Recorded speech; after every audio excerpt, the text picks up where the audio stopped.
Leafs talk. JD Bunkis and Sam McKee. The Leafs get a tidy victory against the Atlantic leading Tampa Bay Lightning. Only 2 points back. I didn't really like the first. And then from that point forward, I thought the Maple Leafs just went full identity mode. And dare I say that had a little bit of playoff feel to it. Big time playoff feel. That was going to be my first thought from the game. I would say that this is a Craig Berube wet dream hockey game. Yeah, he loved it. Oh my God, like the things he's going to do with that tape later. He loves the tape of this game. But he's cuddling up with that tape. Oh, yeah, he's cuddling up, smooching it. He's such a beautiful little tape. But yeah, great intensity, I thought, throughout. I thought the Leafs were a little sleepy for the first 15 minutes of the game, but something we've rarely seen throughout this season is them flip the script in a game. Usually when it goes bad to start, it stays bad. And I thought a fantastic response from the Leafs in the second period, where they were the much better team in the second period, a period that's killed them all season long. And they kind of flipped the script tonight. So that for me was probably the most encouraging thing. To hang on for dear life at the end. Calle Jarnkrok looks at a wide open net and decides to just, maybe not shoot it in there for some reason that's below. I don't know why, but I do, because he snake bit. See, I don't tell me why. He's got to come back out because they're gaming it. So Robertson's back on scratch and score. Yeah, if he scores a goal, he can't come out of the lineup. Yeah. It doesn't matter how he gets it. But yeah, I'm with you on the second period, man. So I think that the Leafs woke up after they got that bounce. Like we're not going to be talking about a lot of goals tonight because there were two, and the first one. Nice play by Benoit, getting it up. Yep. But, they get two insanely fortuitous bounces in a row, pinball machine that ends up with Morgan Rielly chucking one into the back of the net. Leafs get on the board, and I thought kind of from that moment forward, like you can see the shot total there. It was 15-7, but Tampa was getting good looks. Like that was their best offense of the entire game. That was the only time that they were finding the middle of the ice, that they were kind of holding on to possession, being patient. Toronto opened up a few times and Hildeby had to make some big stops. But man, you're right. That second period was just pack the house, take away the middle of the ice. And the way that I looked at it was that had to be an incredibly frustrating period for Tampa to play. Like you're chasing the game and you go out there in the second period after kind of feeling yourself in the first, and you could just get absolutely nothing going to the middle of the ice. Everything's from the outside. Everything's one and done. Toronto was winning puck battles. Toronto's chipping pucks out, playing the way they want to play, and then some good opportunistic offense that was dangerous at times, especially from the first line in Austin Matthews. So yeah, I'm with you, man. That second period tonight was awesome, and that's what Craig Berube will watch over and over again when he tucks in with the tape. So I think that Saturday kind of scared us a lot in terms of feeling like the Leafs made a lot of progress on that road trip, where it felt like their game was turning around. It was more recognizable from last season. And one of the theories that I didn't bring up on Saturday night, and it's not like a theory that I've invented, but it's one that's been long known in hockey, is that the first game back from a long road trip, often a dud. And you didn't come up with that? No. Oh yeah, no, buddy. I know you, I know I'm a puck knower, but even I couldn't think of that brilliant theory. But like we didn't talk about that. And that's something I got a bunch of DMs about after. And I'm like, I probably should have brought that up. And I thought tonight was a bit of a test for me. Like, I'm not going to say if they lose this game handily that we're back to square one with this team, but like it was close. I thought that it was a big game for me just to feel like if they've actually turned a corner or that and make that game on Saturday night a bit of a one-off. Like the compete level and the attention to detail and all the different stuff that you want was 10 times better tonight than it was on Saturday night. Well, like there was there's no comparison between the two teams in terms of like Saturday night Leafs and tonight Leafs are the two teams I'm talking about in terms of just the defensive attention to detail, hard on pucks, digging battles, and just, I don't know, maybe the Leafs just kind of own the Bolts a little bit so they get up for them a little bit. But I just thought it was going to say is that it was a nice. If you're Brad, you don't want to change the DNA of when you play Tampa. Yeah, they own Tampa. Yeah, which is crazy to say. It's just one of those matchups that work. It's like the Charlotte Hornets against the Toronto Raptors. There's something about the matchup. Everyone against the Rappies lately, buddy. Yeah, I know, but it just they seem to get up for that game and they play them well. And Yeah, I don't know, man. Tampa's like the one team that, like, when they play in Toronto, you don't feel like their guys are getting the best shot. Maybe it's because they've played them so much that a little bit of the allure is gone, and they've got important players who aren't Canadian and who aren't from the GTA. Like, they got Kucherovs and Hedmans, and I don't know what it is, but just Toronto plays Tampa very well. I sort of expected them to have a good one tonight against Tampa. It was like the Bolts were getting a bunch of guys back. It was a good opportunity for Toronto. I'm with you, though. I kind of feel that way, though. Basically, it's going to be a while now, man. It's going to be a while before I feel like have they turned a corner, if that's the way you want to put it? Absolutely. Definitely. But in terms of the trust level, not there. No.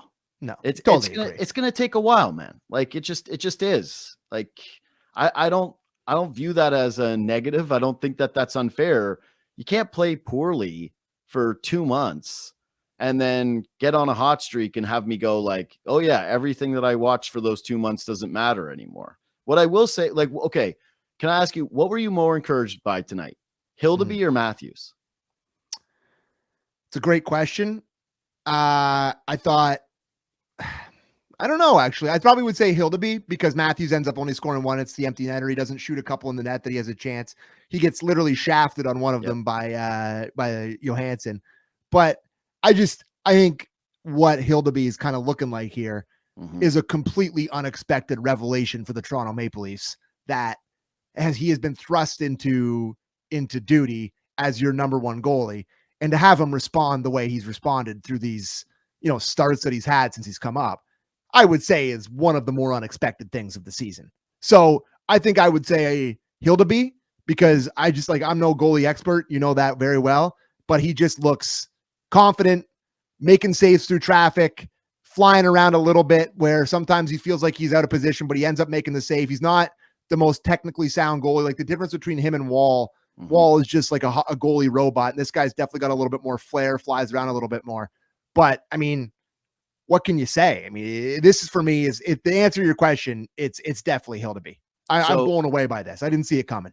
I'm goalie guy, so obviously I'll take the other side of it. Yeah, just for fun. That's the best I've seen Austin Matthews play all season. And he always plays well against Tampa. But I need that version of Austin Matthews where he feels dangerous.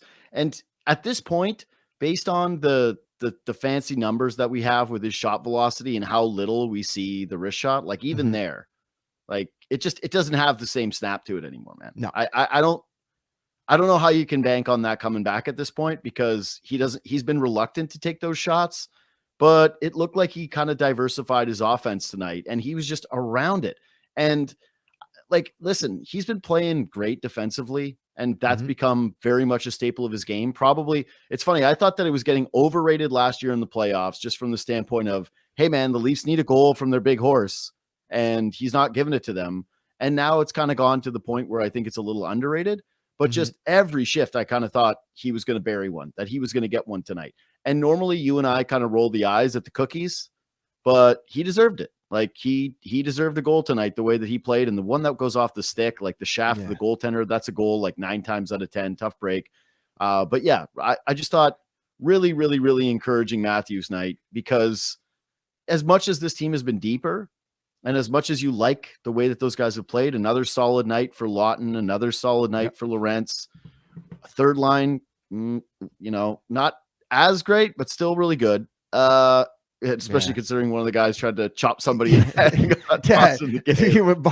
Bobby McMahon went full 1968 on, on I don't even know who that was. Oh, Bjorkstrand. Yeah, it was Bjorkstrand. But I gotta say, like, we haven't been overly positive about Matthews like all season long, and I think the fan base is pretty down on him. And tonight he made me feel something. I'll come back to Hildeby though. Yeah, I think the reason that Matthews loves playing with Domi is because he just force feeds him the puck. Like, he just will not stop feeding him the puck. And I do think there's a little bit of chemistry there, and there's a reason that Domi's playing on the top line, and it's probably because 34 has maybe requested that. Can I say a quick Domi thing? Yeah. I think that he had to feel the pressure tonight, because if he stunk and Robertson's now sitting in the press box and they've tried him on the fourth line and brought Yarncroke back, Yeah, that, maybe. Yeah, it felt a little bit more, hey, you better do something with Matthews because now this guy is champing at the bit to take your spot there. That's interesting. I didn't think of that, but that's a good point. Yeah. I don't know if they would just insert Robertson back onto the top line in favor of Domi. I don't know. Like, it just feels like Domi got his little pee-pee whack, and now it's back to being on the top line, top six. I don't know. But I thought they had some good chemistry tonight, and I thought Domi set up Matthews a bunch of times. And Knies is just doing his bull in a china shop thing. He had a couple opportunities where it felt like he could have shot it in the net. Felt like all three of them were kind of frustrated, but frustrated in a good way that made him hungrier on pucks. Just, in offensive zone time, cycling, felt dangerous. And I think that's just kind of where you want this top line to be. I don't think they're ever going to light it up like you want them to. I don't think Matthews is ever going to be the same in terms of, the 60, 70 goal pace guy, but you just need him to be a threat. So it kind of alleviates the pressure on other guys. And tonight he was a threat, and he gets his cookie at the end, which he deserved. Worked his bag off the whole night. Impressive night from the captain. Yeah, really nice game for him. But okay, back to Hildeby, who is the true answer in my heart. Of course. I don't know how he couldn't be. Yeah. So there's a few things. One, is it surprising? Sure. But like, he was drafted in the 3rd round, which is high for a goaltender. 4th, I think. Fourth, maybe 4th. or maybe 4th. Okay, yeah, 4th. I think you're right. 4th. I think it is 4th. Yeah. I think it is 4th round. There were expectations with him last year, and we got some flashes, and it was it's 4th round in 22. So Sammy's right on that one. But I would say, like, this didn't come out of completely nowhere. The talent level's there, and some people that I've talked to said, hey, like, there's definitely an NHL goaltender in here. And if you recall, when Stolarz and Woll were playing so terrifically as a tandem last season, there was a pretty big conversation deadline wise of, hey, do you move Hildeby? What's the value? But that there was value when you were putting together the list of the least best prospects. It's not exactly the deepest pool, but he's on it. And when he first arrived, like, here this season, he didn't look like an NHL goalie to me. He looked like he was swimming too much. There was a couple of leaky goals, and now he's just playing with a tremendous amount of confidence. And there's a couple things. One is, I think he's good enough, and he's proving that he's good enough. And I tweeted this as the game was ending, that you don't have to worry about overplaying Woll if Stolarz is gone for an extended period of time. This kid is more than capable of taking a little bit of the workload. And if he keeps playing like this, I actually do wonder if you treat him like Stolarz. Like, I mean, he just keeps earning more and more starts. And we don't know when. I mean, we're not talking about when Stolarz is going to come back. The coach is even sick about talking about that. Well, apparently, he's not going to be back before Christmas. And apparently Woll's going to be back soon. So I don't know. I like that idea. And I think this is just something you kind of play it as it goes. If he keeps playing this well, you keep sticking him in there. And if he kind of has that, it's like he's certainly, like, Woll played 8 of 9 games. I know. I think that Hildeby has proven already that you will not see that happen again this season, barring another injury. Agreed. And I thought that Woll playing 8 of 9 in the first place was stupid. So I think that this guy, they under trusted him, and watching him. I mean, I don't know if that's a word or a term, but they didn't trust him enough. And they're probably feeling a little bit stupid. And they're probably feeling about as stupid as me for saying under trusted. How can the coach be watching this and be like, boy, I probably should have given him Carolina, probably should have considered giving him Carolina. Now, the way that you've seen him, hindsight's 2020, but it's just, he does have pedigree, drafted decently high. He's come up to the system, been good for the Marlies at times. You're right. Maybe I shouldn't be that surprised, but it's obviously going to come down from this. He's been unbelievable. I'm surprised. I would say that I'm not shocked that he looks good. Yeah. And I just hope he's dependable. That's it. Because the Leafs have had issues in the past few years with goalies disappearing and injuries or whatever. Yeah. And I mean, if he can be available and he keeps playing somewhat as good as he's been playing, then he's a huge asset for the Leafs, because they just need somebody that's going to play net that's good, because their other two guys disappear a lot. Yeah. So that's absolutely critical. Yeah. But tonight was a game where, again, he was brilliant in the first period, especially, and he did come up with some big saves. He made a huge one in the third. It was like right after the Leafs had a scoring opportunity and Tampa got one of their best chances, and he made a big, big stop. I think it was on Gensel. So again, he's had some good ones. I don't want to take anything away from him. But if the Leafs are playing like that, I've spoken with Kevin Woodley about this many times. Even though they are conceding a lot of shots, it's a very goalie-friendly environment. You're letting them feel the puck. A lot of it's from the outside. There's not a lot of traffic that's in front of the net tipping pucks right now, the way that they're packing it. And it's not a ton of slot chances. And so I think that he's been able to kind of, feel it, get confident, looks good. And I like, man, he's so big. And it's just, he's massive, but he moves he moves his lower body extremely well for a huge guy. Yeah. Like, how many times do teams try to shoot? He's athletic. They try to shoot low on him, and all of a sudden he just takes it away with those monster pads. And this is a little blasphemous, but there was like Mr. Goalie guy here, just horned up about a new Leafs goalie. No, I'm just saying, like, he kind of reminds me a little bit of Mike Smith. Mike Smith. Yeah. Let me go into my goalie Rolodex. Yeah. The thing I think of Mike Smith is him fighting and him diving a lot. But Mike Smith, big goalie, good lower pad movement. Obviously, he's not going to play the puck like Mike Smith. Yeah. But there's a couple of times in this game where I went, oh, it's a big goalie that has got some athleticism and might have a real career. So I like him. I like the kid a lot. Obviously, he's a goalie and he plays for the Toronto Maple Leafs. Yeah, I know. I can tell you like him. He's good. He's good. I'm just feeling like just put a board in there with four holes in it. That makes a better game. No, he's good. I do like him, and he's on a cheap ass contract. Yeah. What's he signed? He's like $850K basically. So congrats to him on the first career shutout. That's awesome. Buddy, for you to be able to say you got your first career shutout against the Tampa Bay Lightning, who were first in the division at home. Yeah. Awesome. Really awesome thing for him. Congrats, all right. You want to talk about Bobby? I want Choppy Bobby. Well, I guess that's a big point of the game for sure. I was just going to say that I thought once again, the Stetcher McCabe combo are just unbelievable. Yeah. Like I thought McCabe tonight was the meanest son of a gun to play against. Like even Hickey on the broadcast is like, God, must suck going into the corners with that guy. There's not too many guys like McCabe left in the league, man. No, man, he's mean. And he was playing mean tonight. He was clearing the front of the net. He was hammering it. Like he bodied Cirelli, who's a strong guy, just sent them packing in the corner. Thought he was great in front of the net. And like, we talk about Stetch and Troy's boys or whatever, but like the best part about what Troy Stetcher has done is he's turned McCabe into the Leafs, best defensive defenseman again. He's been so good. I love McCabe how tonight. Good the pairing is. Yeah, it's like I want them on the ice. Like I mean, I'm sure they were like right at the top again for ice time. And also they're out there the whole game. Also, Troy Stetcher 25-15. Okay, the coach is seeing what I was seeing. Keep putting them out there. Of course, buddy. It's been a revelation for this team. Yeah. If you're talking about with the team turning the corner, what has been the most important things? Stetcher. I would have said. No, I would say Wool was one because that's the best Wool has ever played. And he settled their team down and bought them time. But that pairing, like from what is most sustainable, what could you actually have? I don't know, man. It looks very, very, very real to me and it works. And Stetcher again tonight, the play in the first period, clearing, getting the puck off the goal. Like that's the game. Yeah, it's a 1-0 game there. If that goes in, maybe Toronto does it like alternate timeline wise. Troy plus one more. And he made it. Yeah.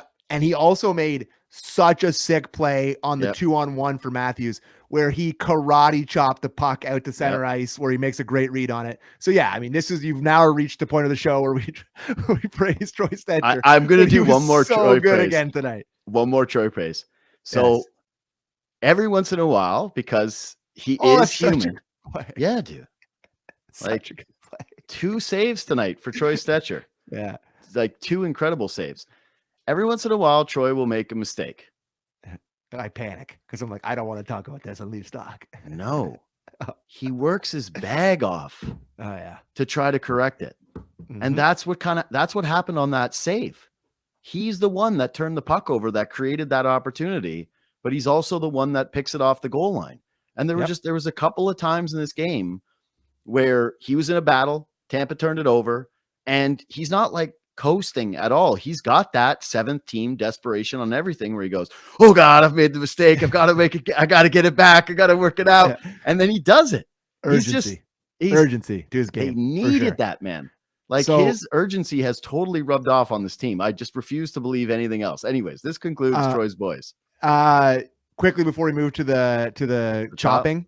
Yeah. Gensel, I wrote down multiple times tonight.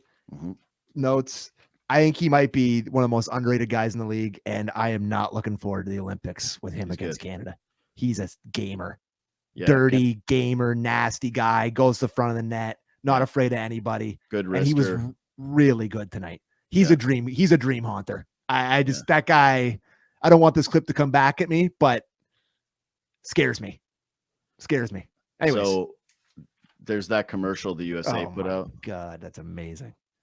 You want to make fun of them, or honestly, I like it. I care about the States. Yeah, but like I care more about gold. Sure, but gold goes through them, just like not it necessarily. Goes through us. Sure, I get. Okay, fine. Just saying. I'm going full Cooper here. He's like, they're one of 11 teams we may play. Yeah, all right. That's I'm going full Coop. I care. I'll tell you this. When I was watching Four Nations and they were playing Sweden, and then when they played the United States, it was a different time. It's a different time. I felt a little different in terms of the level of import of those victories. And Adrian Kempe and Sam Bennett weren't trading bombs. Right. So them doing it, I don't mind it at all. In fact, I love it because if Canada made the same commercial, it would actually feel weirdly a little beneath us to do it. But yeah, we never would. But I feel the same. But when my biggest takeaway from that commercial was just when they're showing the faces that are around that USA room, I was like, they got a good team. So much better than they used to be. They got a team, boy. They got a real team. And we didn't have to play Quinn Hughes at the Four Nations. So yeah, he'll cry his way to Vancouver so he can go play with his brother soon. Me and Fitzy. Anyways, like back to Leafs talk. Yeah, I honest to God though, I keep thinking like if Matthews has a moment against Canada, it's never got to trade him immediately. Totally agree. Off the team. Can't watch a guy. Can't watch a guy for the rest of my life who kills. And Binnington saved us from that in overtime. Yeah, I know. In the slot, the goal I've seen him score 100 times with the blocker. Just when they showed him in the commercial, I was like, "What are you doing there?" Oh yeah, crap! He's the captain.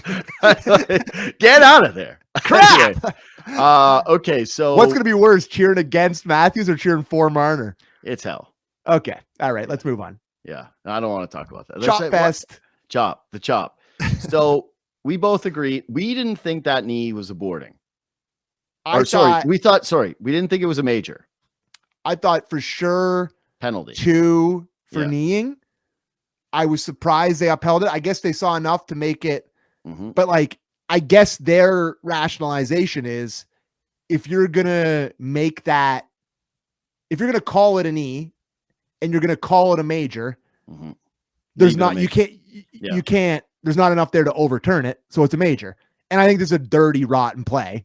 And he knows what he's doing. He's kind of pretending to not look at him, but there's enough time there to get out of the way. Leaves a knee in on Mermis, which sucks because I thought that bottom pair looked immediately better without Mermis on it. Well, and also he has a chance to finish up high. Yeah. I think is the actual, like, the real greasy part of it is why aren't you just finishing your check normal? Why are you doing the like weird coast in part? So it was borderline for me, but I just when I kept seeing it over and over again, I went, I don't know if that's going to be a major. I'm fine with it being a major. Sure. Thought they could have got it down to a 2. I think it was a borderline play. Think it's greasy. Yeah. Don't like that in the game, so I'm happy they left it as a major. And then things go to center ice, and it was really popping off, and I was wondering what the hell was going on. I didn't really understand what was going on. I was kind of asking for an angle, and Bobby here went full Gordie Howe from 1958 with the stick. And I don't know. He's lucky his aim stinks. I sent out a tweet about this, and I was stunned by the response. What? People being like, "Oh, it was just a glancing blow." Like, "Oh, kick him out of the game." I'm like, I am the biggest homer on planet Earth. I can't squint and even find a way to not kick a man out. He came from above his head and came down towards another guy's throat. It's the most obvious match penalty of all time. I don't think he'll get a game, but he could. Oh, I think he's going to get a game. I mean, the intent is bad. Yeah. He looked the guy in his eyes and tried to slash him on the top of the head. It was a bad play. Engvall got a game for something like that was way less malicious than this. Remember that? Slash Dursey on the top of the head. This is shocking to me because I would say that we are in the top tier category of hockey fans who want more violence. Love violence. Love violence. Yes. Adore it. Yes. My first thought was, I'm so glad that, and they stuck up for each other around Hildeby early too when Tampa was crashing the net. Yep. They got a couple of scrums. I thought JT was going to drop the gloves for a second. He was like pawing away at somebody. I was like, let's go, man. So I loved that. I liked the fact that they were responding for one another. And I thought it was purely for the knee. And clearly that's what started the fracas. Yep. And like immediately writing down in the notes, love seeing this, watching it all transpire. Dakota Joshua fights. Yep. And I say, finally, good, because again, I am pro fighting. I do not apologize. Hey, yeah, like maybe a couple more fights in your future, Dakota. You look like you've done that before. Yeah, definitely. That guy was. But like up quite a few. He looked like a fighter. Like he pulled his sleeves up. He was holding his hands up. He was throwing punches like he's thrown punches before. Would love to see more of it from him. Yes, no doubt about it. But that's my point. We love violence. Yes. I like greasy plays in hockey. I think it's a greasy sport. I don't want to see guys get injured, and I certainly don't like knee. No, I think that's ratty. That's not dirty in the way that like I like it. That's a no-brainer. Your stick is over a guy's head and you chop down. If you ask the NHL, hey, what's the number one thing we don't want? They would say that. We don't ever want to see a guy use a stick to hit a guy in the head. Didn't we just see the kid in junior hockey? Like, I know it was a real ugly one. Oh, that was like a bad one. Yeah. That kid got kicked out for life. Yes. Maybe not life, but like 45 games. But what I'm saying is when you start to do stick to head area, that's how you get the worst PR possible for hockey. So yeah, I'm sorry. I don't care if we're getting killed in the chat. You guys are bozos if you think that's not a bad play. I was stunned by my replies. Aggressively dumb play by Bobby McMahon. Like totally inexcusable play. Yeah, I think he definitely will maybe. I think they'll have a call. Maybe a fine because he's never done anything dirty in his whole career. So maybe he gets a fine away with it, but I wouldn't be surprised if he got a game. The intent is there. Yeah. And I think I guess what's his name? Gonzalez or whatever, 93. Yeah. I guess he maybe won't get a game or whatever because he got the 5 on the ice and they probably won't give him a game. But I think it's a little bit more. I don't know. They're both greasy plays. I just wrote down both very greasy plays. Yeah. That's what I wrote down, and I loved it. Like I love the response. I love these two teams hate each other. I thought it was kind of nasty the whole night, and 50-50 split's crazy. Yeah, that's crazy. Insane. It is Leafs talk, so I guess there's people that are crazy homers, but like I'm a crazy homer. I'll tell you right now though that if you think that's okay, I would never. I don't want to play beer league with you. If you think that's okay. I was gonna say I just don't respect. Wear a cage around 50% of the chat. Yeah. That's all I'll say. That's wild stuff. that is wild and wacky stuff. All right, what's next? I don't know how much else I got. I'm just looking at my notes. Oh, I loved at the end of the game, JT gets nailed by Darren Radish, but gets the puck out and that end of the game. Yep. And listen, he knew he was going to get hit. He looked up, he started to close his eyes like he knew it was going to happen. And he took the hit and this effectively ended the game. But I love that from JT. And I thought JT looked energized pretty much this whole night to start the game specifically. But I thought, he always works hard, but I thought he looked a little less tired than he has in nights before where they, ran him into the ground for those games when Matthews was out and played him 25 minutes a night. But nice little tip of the hat to Johnny T for taking a hit to make the play. And they should have probably not played him 25 minutes a night, but. I really like Tavares, and I wrote down that I think he was auditioning for Cooper tonight. Oh yeah. He's like I love that. I love that. Cooper, by the way, just gets to Toronto and he's like, it's time. Yeah. 10 Who minutes, wants to talk to me? 10 minutes this morning. All the media eating out of the palm of his hand. Any topic, just he'll give you a take. He'll give you a take. Philosopher King. All right, 2 rapid fire things for me to close the show. One is yet again, just loved Lawton and Lorentz, and Lorentz looked fast tonight. Yeah, but Lawton in the first period, the best moment before the Riley goal and then the 4 minutes of play after that was they take a D zone draw, get it all the way down the offensive end, and actually create a scoring chance. And just listen, man, there was a lot of talk with Lawton of how much of an upgrade is this on camp if he is going to be playing down the fourth line. And I would like to say officially the upgrade is very clear and obvious. 2 is time to play power play 2 more. They actually snapped it around, and I'm not going to, we've done enough on power play, and I had Versteeg on. So if you're a fan of, any kind of actual analysis from a guy who's like been on them and knows what he's talking about and coaches, and Versteeg broke it down perfectly. But what he said is he's just like, man, enough of just the 1-3-1 and there's no seam passes and they don't really snap it. He's like, doesn't matter who they change on the power play 1. It's the way that they have to play that needs to change. And that was again apparent tonight where they go, all right, we're back to Morgan Riley and Nyes. Yeah. Like, okay. And it looked the exact same. But the second unit comes out, and what are they doing? They're making passes. Guys are moving around. It doesn't feel stagnant.